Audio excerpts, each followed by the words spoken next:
درود پاک کب کب کہاں کہاں اور کیسے کیسے کام آتا ہے۔ ایک بہت ہی خوبصورت واقعہ، بڑا ایمان افروز واقعہ ہے جو میں آپ کے سامنے پیش کرتا ہوں۔ ایک دوست نے اپنے ایک دوسرے دوست کو قرض دیا، اور جب اس نے قرض دیا تو وہ قرض ایک بڑی اماؤنٹ تھی، 3000 دینار۔ وہ ٹائم آ گیا جب اس ٹائم وہ قرض لینے کے لیے اپنے دوست کے پاس گیا کہ بھائی مجھے میرے پیسے واپس دو، تو اس نے کہا کہ پیسے تو نہیں ہے میرے پاس، میں کولیپس ہو گیا ہوں، بزنس اب میرا ختم ہو گیا ہے، میں تمہاری رقم نہیں دے سکتا۔ اس نے ایک اور ٹائم دے دیا اسے کہ ٹھیک ہے اب اتنے وقت دنوں کے بعد میں دے دوں گا۔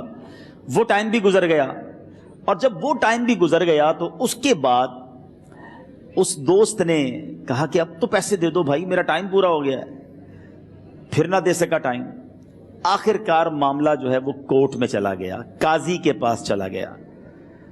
اب قاضی نے جس کو پیسے دینے تھے اس کو بلایا اور کہا کہ بھائی آپ کو اس کے پیسے دینے ہیں؟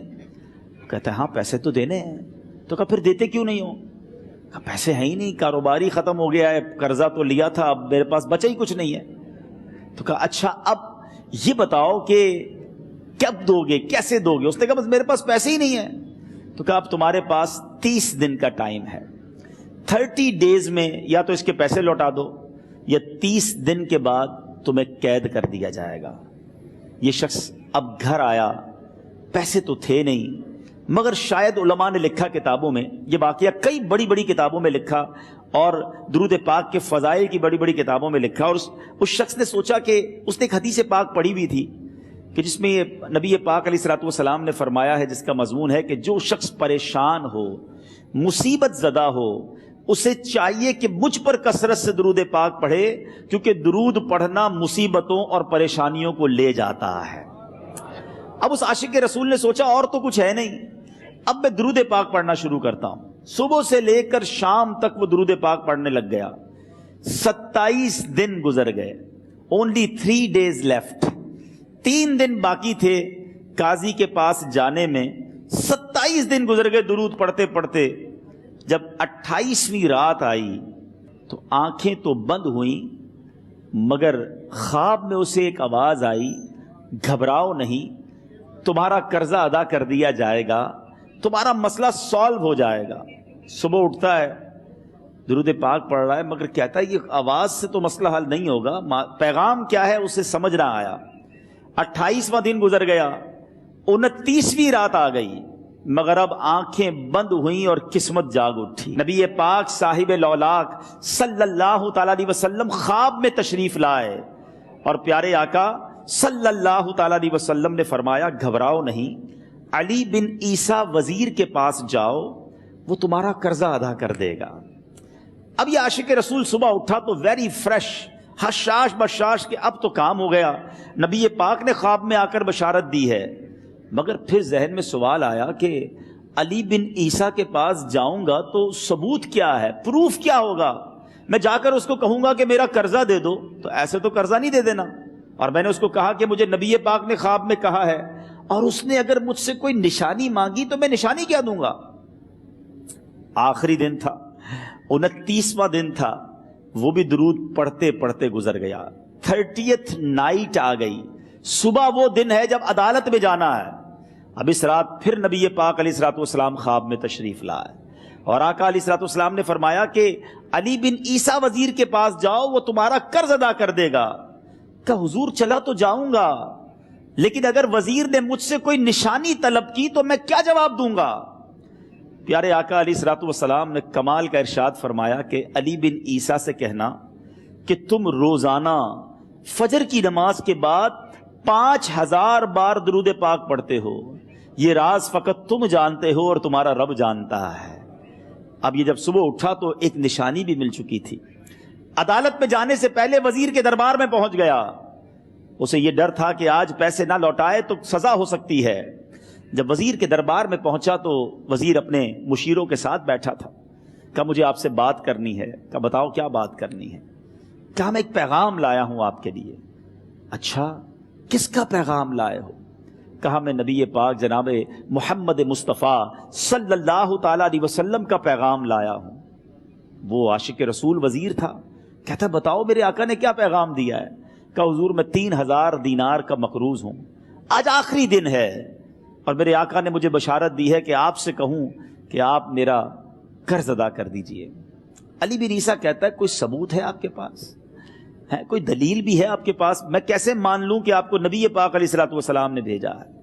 عاشق رسول کہتا ہے خالی ہاتھ نہیں آیا، میرے آقا نے مجھے دلیل بھی عطا فرمائی ہے، مجھے ایک ایویڈنس بھی دیا ہے، اور پروف یہ ہے حضور کہ آپ روزانہ صبح فجر کی نماز کے بعد نبی پاک صلی اللہ تعالی علیہ وسلم کی بارگاہ میں درود و سلام کا نذرانہ پیش کرتے ہیں۔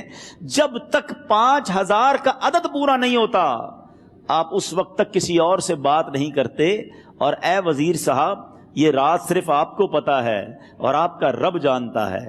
اللہ اکبر! وہ وزیر تو جس کو کہے نا جھوم اٹھا، ایسا عاشق رسول وزیر تھا جو روزانہ صبح 5000 درود پڑھتا ہو، اس کی تو عید ہو گئی نا۔ وہ کہتا ہے مرحبا یا رسول اللہ، میرے آقا نے میرے درود قبول کر لیے، اس سے بڑھ کر میرے لیے سعادت کیا ہوگی۔ اب یہ وزیر اپنے سیٹ سے اٹھتا ہے، اپنے کمرے میں جاتا ہے، تھوڑی دیر بعد واپس آ کر اس عاشق رسول کے ہاتھ میں 3000 دینار رکھ کر کہتا ہے حضور پہلے 3000 دینار تو نبی پاک کا حکم کی میں ادب سے بجا لاتا ہوں، میرے آقا نے جو حکم فرمایا یہ 3000 دینار آپ کو پیش کرتا ہوں، حضور ایک اور 3000 دینار لیجئے۔ میرے گھر آپ آئے، اتنی اچھی خبر سنائی، آپ نے قدم رنجا فرمایا، یہ 3000 اس کا نذرانہ ہے، اور ایسا کیجئے 3000 اور لیجئے، اس سے اپنے بچوں کے لیے کچھ چھوٹا موٹا کام شروع کیجئے، اور ایک وعدہ کر کے جائیے آج کے بعد زندگی میں آپ کو جب بھی کوئی کام پڑے میں آپ کا بھائی ہوں، مجھے یہ خدمت کا موقع دیجئے گا۔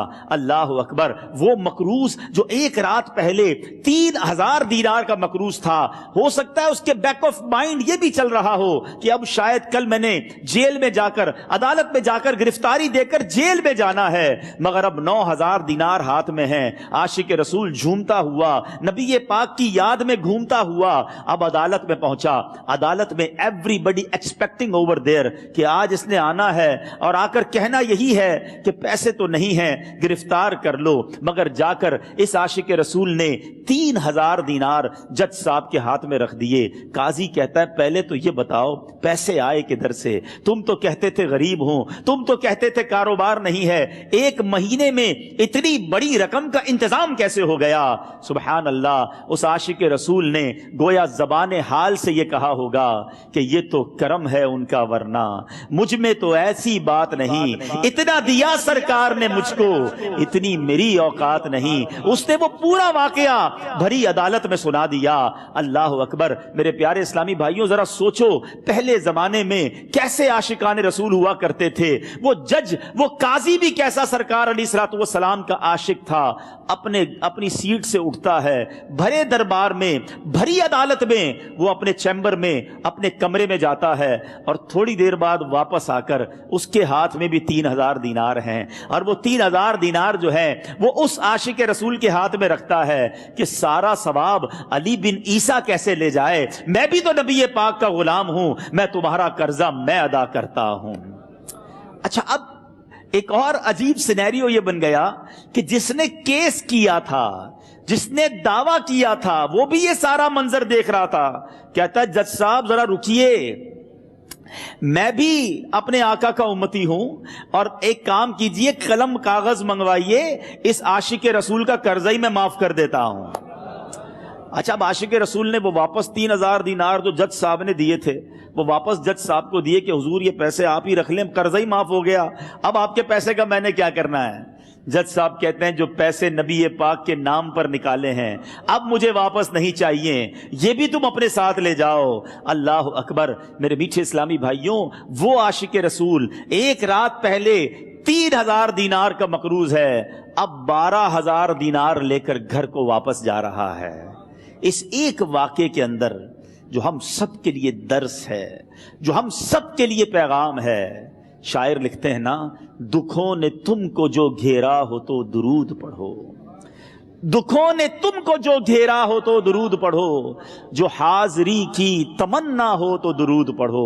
آج ہم بہت ساری پرابلمز میں ہوتے ہیں، یہاں بھی ہو سکتا ہے میرا کوئی بھائی بیمار بیٹھا ہو، کوئی قرضے میں ڈوب گیا ہو، کسی کا کوئی بزنس پرابلم چل رہا ہو، کوئی فیملی ایشو میں ڈسٹرب ہو، آپ کسی بھی پرابلم میں ہیں، خدا کی قسم درود پاک ایسا وظیفہ ہے. لوگ بہت سارے وظائف پوچھتے رہتے ہیں, بہت سارے جناب وظائف کے بارے میں معلومات کرتے رہتے ہیں. سچی بات یہ ہے ہر درد کی دوا ہے صلی علی محمد. ہر درد کی دوا ہے صلی علی محمد. تعویذ ہر بلا ہے صلی علی محمد. تو خدا را اپنی زندگی میں درود پاک کو شامل کر لیجئے, اور آپ بلیو کریں جب آپ نے کثرت سے درود پاک پڑھنے شروع کر دیے, آپ اپنی آنکھوں سے دیکھیں گے آپ کے پرابلم دور ہو رہے ہیں, آپ کی صحت اچھی ہو رہی ہے, آپ کے قرضے اترنے شروع ہو گئے ہیں, روزگار میں آپ کے برکت ہونا شروع ہو جائے گی, آپ کے چہرے پہ نور آنا شروع ہو جائے گا, آپ کی زبان میں اثر آنا شروع ہو جائے گا. صلو علی الحبیب صلی اللہ تعالی علی محمد. مجھے اپنی اور ساری دنیا کے لوگوں کی اصلاح کی کوشش کرنی ہے انشاءاللہ.